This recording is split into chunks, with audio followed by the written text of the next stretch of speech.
పరశురామ అవతారం కథ. విష్ణువు దశావతారాలలో 6వ అవతారం పరశురాముడు. ఆయన బ్రహ్మర్షి రుచీక మహర్షి వంశానికి చెందిన మహర్షి జమదగ్ని, సత్యవతి దంపతులకు జన్మించాడు. విష్ణువు ఈ అవతారం క్షత్రియుల అహంకారం, అధర్మం నివారించుటకు స్వీకరించాడు. జననం. రుచీక మహర్షి తన భార్య సత్యవతికి ప్రత్యేకమైన పాయసం ఇచ్చి పుత్రకామేష్టి చేశారు. కానీ పొరపాటున సత్యవతి తన తల్లి తాగవలసిన పాయసం తాగింది. ఫలితంగా జమదగ్ని మహర్షి సత్యవతి దంపతుల నుండి క్షత్రియ శౌర్యం, బ్రాహ్మణ ఔన్నత్యం కలిగిన శిశువు జన్మించాడు. అతడే పరశురాముడు. పరశురాముని ఆయుధం. పరశురామునికి పరమేశ్వరుడు త్రిపురాసుర సంహారానికి ఉపయోగించిన పరశు, కొడవలి ఇచ్చాడు. అందువల్ల ఆయనను పరశురాముడు అని పిలిచారు. తల్లిదండ్రుల పట్ల భక్తి. ఒకసారి జమదగ్ని మహర్షి తన భార్య రేణుక కాస్త మనసు చెదిరిన సందర్భంలో తన కుమారులను పరీక్షించడానికి పిలిచాడు. తల్లిని సంహరించమని అన్నాడు.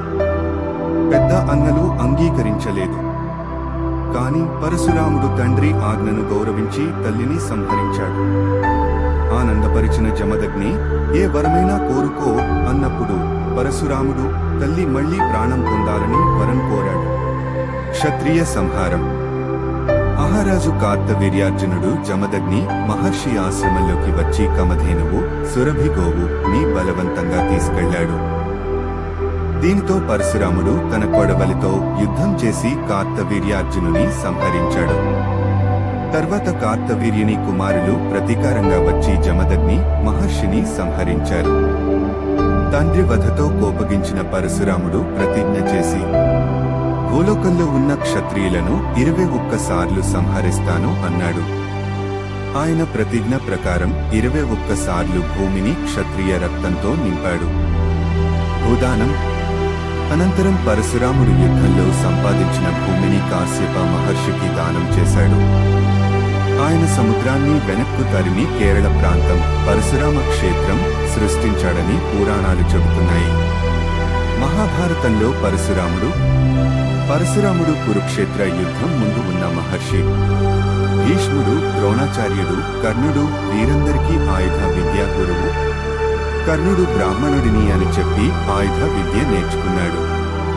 కానీ తరువాత క్షత్రియుడని తెలిసి పరశురాముడు కోపగించి అతనిని శపించాడు. పరశురాముని ప్రత్యేకత. ఆయన విష్ణువు అవతారమైన చిరంజీవి. కలియుగాంతం వరకు జీవిస్తాడని పురాణాలు చెబుతున్నాయి. ఆయన భూలోకంలో ఉన్న ఏకైక అవతారుడు, ఇప్పటికీ సజీవుడని విశ్వాసం. మొత్తంగా పరశురామ అవతారం క్షత్రియుల అహంకారం దూరం చేసి ధర్మాన్ని నిలబెట్టడానికి జరిగింది.